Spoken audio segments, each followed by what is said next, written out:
আসসালামু আলাইকুম। সবাই ভালো আছেন? আমরাও ভালো আছি। গলাটা ভেঙে গেছে। আমার সচরাচর জ্বর খুব কম হয়, ঠান্ডাও খুব কম হয়, কিন্তু যখন একবার কাশি হয়ে যায়, ওই কাশি 21 থেকে 25 দিন পর্যন্ত সময় নেয়। মানে ওইটাই মানে থেকে যায় আমার ভিতরে।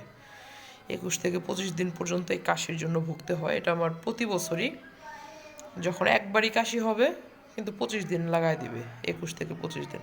যাই হোক, ওটা ফ্যাক্ট না। ঘুম থেকে উঠছে এখন। গুড মর্নিং বলবো না গুড নুন বলবো বুঝতেছি না। একটু পরে আবার গুড আফটারনুন হয়ে যাবে। ইদানিং সকালে ঘুম ভাঙে, সকাল 6টা 7টার দিক দিয়ে ঘুম ভাঙে, কিন্তু আমার এদিকে এত ঠান্ডা, আমার চারপাশে নদী, তো তো এত ঠান্ডা যে উঠতে ইচ্ছে করে না। আবহাওয়াটা দেখাই, দেখেন ওই যে বাহিরে বাতাস আছে।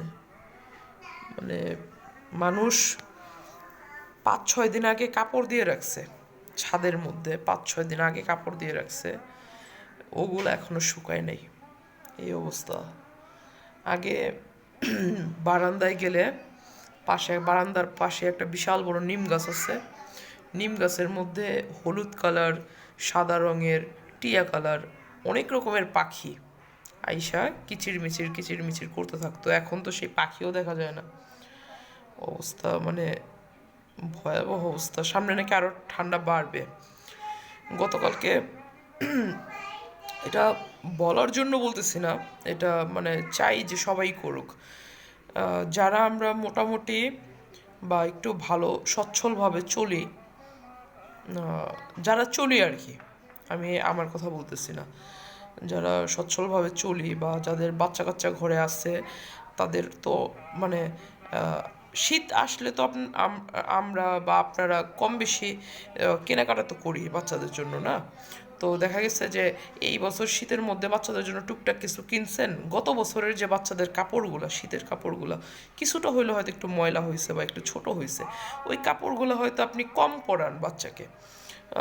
আমি পড়াইছি, আমার বাচ্চাদেরকে পড়াইছি। পড়ায় গতকালকে একটা মহিলার কথা, আমার বাসার কাছে একজন মহিলা ফার্মেসি আছে। তো ওই ডক্টর, মানে ডক্টর তো বলা যায় না, ওই ফার্মেসির ওই উনি আর কি, মহিলা, উনি আমাকে বলল যে একজন মেয়ে আছে, অসহায়, গরিব, ওর বাচ্চা, ছোট্ট বাচ্চা, তোমার বাচ্চার বয়সের মতোই। তো তুমি বলছিলা যে গরিব মানুষ পাইলে আমাকে বলার জন্য, কাপড় চোপড় তোমার কাছে আছে দিবা। তো পরে গতকালকে অনেকগুলো জামা কাপড়, প্রায় 15 থেকে 20 কেজি হবে কাপড়, শীতের কাপড়, গরমের মধ্যেও পরাইতে পারবে, অনেক গেঞ্জি। তারপর চিন্তা করলাম যে যে জুতাগুলো আমার বাচ্চার ছোট হয়ে গেছে, পায়ে লাগে না, কিন্তু নতুন, তো এই জুতা আমি ঘরে রেখে কী করবো? এগুলো কি বাচ্চারা পরাইতে পারবো? তা তো না। তখন করছে কি যে না, যাকে কাপড় দিতেছে তার এই জুতাগুলো দিয়ে দিই, সে এখন না পরাইতে পারুক, সামনের বছর পরাইতে পারবে, সামনের বছর না পরাইতে পারুক, তারপরের বছর পরাইতে পারবে, যেহেতু জুতাগুলো নতুন আছে, ফ্রেশ আছে। দুই একটা জুতা একটু ব্যবহার করা, ওগুলা ব্যবহার করলেও করতে পারে, না করলে ফলায় দিবে, বাট যেগুলো নতুন ওগুলো ব্যবহার করতে পারবে। তো মানে আপনার আশপাশে প্রচুর, কিন্তু প্রচুর এখন যে ঠান্ডা, আপনি যদি চিন্তা করেন, আপনি ঘরের মধ্যে ঠান্ডা সহ্য করতে পারতেছেন না।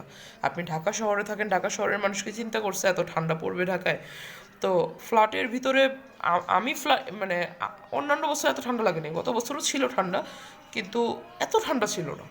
এই বছর মারাত্মক ঠান্ডা, ফ্ল্যাটের ভিতরে যে পরিমাণ ঠান্ডা, তাহলে রাস্তার মধ্যে যারা সামান্য ওই মানে নোংরা কাপড় চোপড়, ময়লা কাপড় চোপড় গায়ে মোড়ায় শুয়ে থাকে রাস্তার মধ্যে বস্তা বিছায়া, তাদের অবস্থা কি?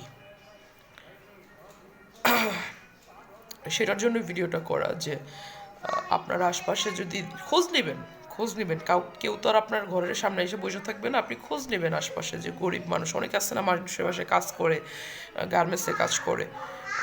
গার্মেন্টসে যারা কাজ করে তারাও এখন বড় লোক, গার্মেন্টসের কথা বাদ, ওই আশপাশে আছে গরিব মানুষ আছে অনেক।